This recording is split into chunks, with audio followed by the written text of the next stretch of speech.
Listening? Okay. Basically, there's this guy named William that moved from England to a town called Oregon with his wife and 3 kids. That meets this guy named Henry. And the two of them form a friendship and start a family diner and pizzeria called Fredbear's Family Diner. Now the money is tight, so to save on cash, they come up with these animatronic mascots that can be cranked up into work as suits. Seems pretty smart, right? Right, dummy! See, if the spring locks get loose on these suits, they turn back to animatronics and crush the person in them. Anyway, getting ahead of myself here. Basically, this William guy's bad news. See, one day, Henry's dad at Charlie's having a birthday party at the diner. The other kids are mean though, and they lock her outside. What does William do when he sees this? A freaking drags her into the dolly and kills her. That's what he does. Now, Henry built this safety puppet to watch over his dad, but the puppet was stuck inside a box when this was happening. When the puppet gets out, goes out to try and protect her, but it's raining, so the freaking animatronic breaks down too. So what happens is that Charlie's spirit actually inhabits the animatronic puppet. And buddy, that is just the tip of the iceberg. See, William's older son is a real face to his human son, Even. On Evan's birthday in 1983, go to the diner, and Henry actually shoves Even into Fredbear's mouth. Freaking crazy, right? So the spring locks fail and Fredbear chomps Evan's head, putting him into a command and killing him a few weeks later. This here's the breaking point for William. The guy starts putting on a spring bunny animatronic sword and using it to lure kids into the back room. Once he gets them back there, freaking kills them. He does this 5 times before getting caught. Thing is, though, nobody can find the body, so William gets let off the hook. As it turns out, hands and buddies inside the animatronics. Not Charlie, since his spirit is inside the puppet. She starts putting the kids' spirits into the animatronics they were stuffed in. So right now, the puppet, Chica the chicken, Bunny the bunny, Freddy Fazbear, Folks the Parade, and Underskull and Freddy Fazbear, and original Fredbear all have the ghosts of children in them. After this missing children incident, William gets fired from his own company. That doesn't stop him though. His new soul company, Afton Robotics, to work for the sister company called Circus Baby's Pizza World. There, William starts making these robots that are designed to kill kids. Crazy, right? Well, as it turns out, William figured out how to be immortal. See, when kids die, they produce this material called remnant. You can basically use this remnant stuff to keep your soul inside of something. William figures this out after killing those first 5 kids, so now he starts trying to use it for his own good. Problem is, even though his youngest son is dead and his older son has moved out, William still has his daughter Elizabeth with him. William makes this really cool animatronic called Circus Baby who can dance, sing, make us scream, and do a whole bunch of other cool stuff. But his daughter Elizabeth gets too close to Baby, and her chip capturing mechanism activates. So now 2 of William's 3 kids are dead by his own hand. William pretty much loses it here. He kills his wife and puts her into another machine called Bellary. All this doesn't last very long though. See, Circus Baby's Pizza World closed before it even had the chance to open. Now William is all alone and on the loose. Now it's 1987. There's a new Fazbear visiting a new location. They have all the old suits with the dead kids in him in the back room, but now they've got these new animatronics that are not only safer, but also have facial recognition software to detect criminals. This is all in case William comes back, you see. So anyway, since neither of the spring lock suits are at this location, William instead is the Golden Freddy suit since it's broken, unnosed, and mostly empty. It kills another 5 kids, which are in the Toy Freddy, Toy Bonnie, Toy Chica, Toy Folks, which we call the Mangle, and Balloon Boy. Oh, I should mention, Charlie's here again too for some reason. Unlike the rest of the 1983 animatronics, which are nosed in the back, Charlie's puppet is still used by the prize counter. So anyway, this is the second missing children incident. Now the place gets closed down, but before they do that, they have one last party on November the 10th, 1987. I freaking lose my frontal lobe to Mangle and die a few weeks later, but that's not important. What's important here is that the restaurant closed down.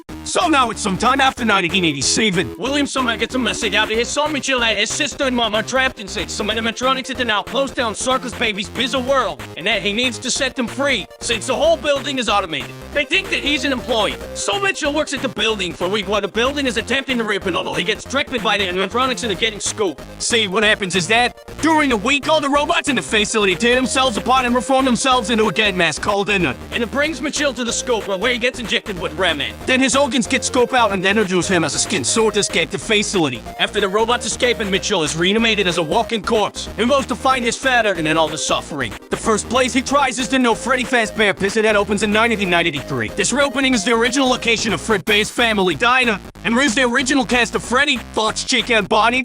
They even refit Golden Freddy, but they never use him. Since Mitchell was blacklisted after getting his brother killed, he used a fake name, Mike Skimmett, to get a job at the No Place. However, after a week of working, with all the animatronics trying to kill him, thinking that he's his father, he gets fired and the place shuts down. Mitchell wouldn't find William until 2023 with Fazbear Fright, but before that happens, we need to talk about what happened to William. See, William just come back to the original location. He knows that the kids all live inside the animatronics, and he can't have that, so he goes to the building after it's being shut down to try and dismantle them. See, all Fazbear locations include a hidden room that is off the map and invisible to animatronics for storage. Also for Springlock, failing victims to bleed out and so that the children don't see. William hides in this room, coming out to dismantle the animatronics until he tears down all 5 of them. However, once he does this, the ghost manifests and attack William, forcing him to hide in the old spring bunny sword that's been rotting in the room since 1983.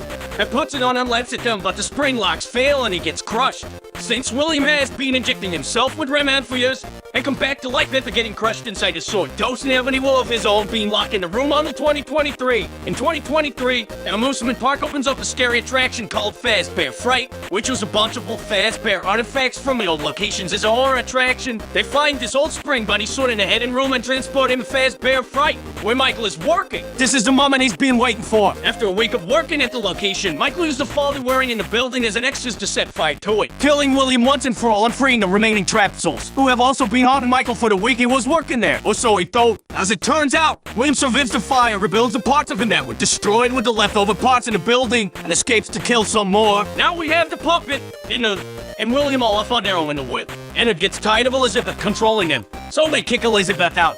And she rebuilds herself as a new version of Baby. They'll call it Scrap Baby. Ennard then dons a new mask and calls themselves Molten Freddy, who also happens to have the spirits of the 5 children from the toy animatronics in it now. This is where Henry steps in. Once Henry learns of the suffering that has been happening, he develops a plan to bring all of the animatronics back to one place so he can destroy and free them all, and creates an animatronic called Lefty, which used to capture his data. When Michael finds out about all this, he goes to the new fake misery and brings all of the animatronics back together. Once they're all there, Henry locks the building and burns it all down with himself and Michael's still in it, freeing the remaining souls of Elizabeth, Charlie, William's wife, and the remaining children inside of Molten Freddy. After this, William's soul is sent to hell, where the souls of the children he tortured get to torture him for all eternity. Or so they think.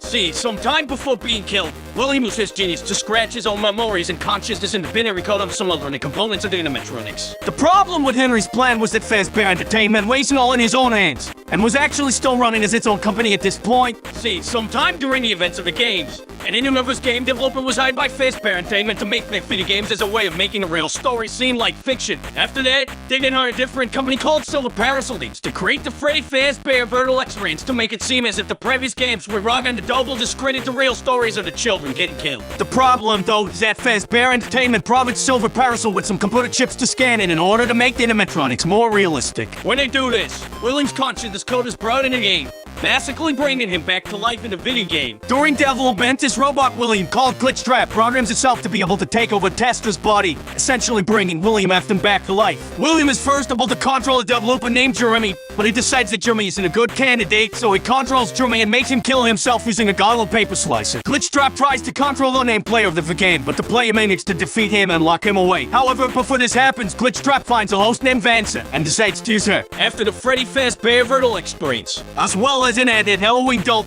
Fazbear Entertainment and commissioned the creation of a gin mall called the Fazbear Megapixelplex. During the time that the Megapixelplex was running, multiple animatronics were switched around and the tragedy started again. But before we go into the events that transpired there, we have to talk more about Vanessa and another individual known as Patient 46. Patient 46 to be a tech-savvy genius, but is also at the same time a chill. And how they are treated and referred to by the various therapists that we hear their sessions from? Well, it is clear that Patient 46 and Vanessa to different people.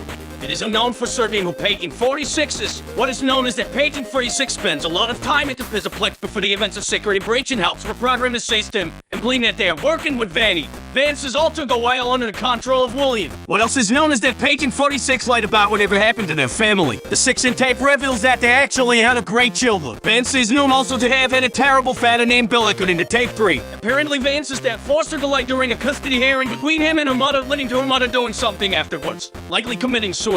Anyway, the events preceding Security Breach include at least 9 more missing people, likely all children, as well as multiple missing therapists who were likely killed by Vanny. At some point, Bonnie the Bunny is replaced by a new animatronic named Montgomery Gator. This happens following a night where Bonnie went down to Monty's golf course and then was unseen afterwards. Many speculate that Monty may have killed Bonnie or dismantled him in order to make his way into the main cast, but we do not know for sure. What we do know, however, is that Monty took over Bonnie's role in the main cast. Rock and Wolf, another new animatronic, also took over Folk's role, but there's no given explanation for this.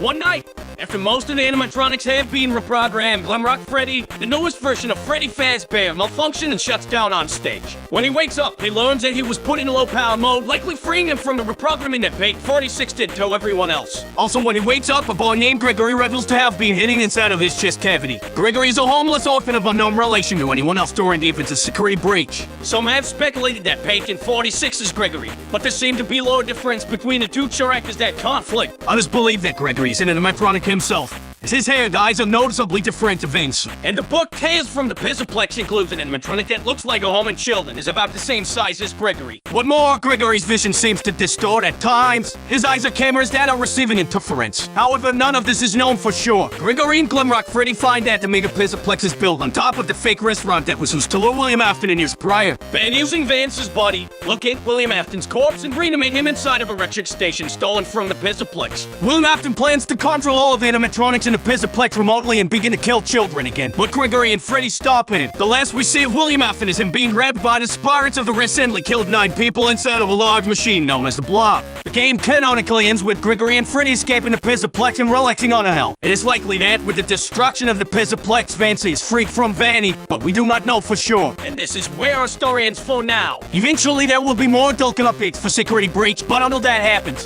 this has been the end of Five Nights at Freddy's Game Lore.